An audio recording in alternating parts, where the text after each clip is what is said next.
Moses died on the mountain from which he was permitted to view from a distance the promised land.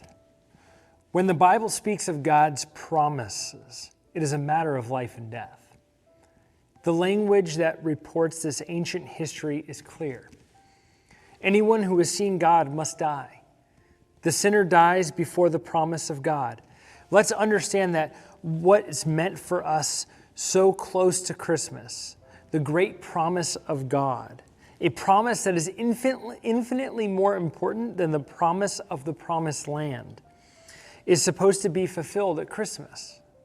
The Bible is full of the proclamation that the great miracle has happened as an act of God, without any human doing. What happened? God had seen the misery of the world and had come himself in order to help. Did you get that? This is part of God fulfilling his promise, that he sees the misery of the world and has come to help. He takes flesh on.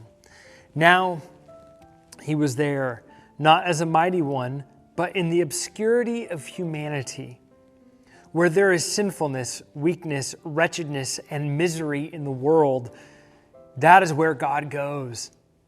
And that is where he lets himself be found by everyone. And this proclamation moves through the world anew, year after year, and again this year also, it comes to us. Bonhoeffer was preaching in none other than Havana, Cuba, one year at Christmas in 1930, to a German congregation, and he said this: "We all come with different personal feelings to the Christmas festival. One comes with pure joy as he looks forward to the day of rejoicing, of friendships renewed, and of love. Others look for a moment of peace under the Christmas tree, peace from the pressures of daily work. Others again approach Christmas with great apprehension. It will not be no festival of joy to them. Personal sorrow is painful, especially on this day, from those whom loneliness is deepened at Christmas time. And despite it all, Christmas comes.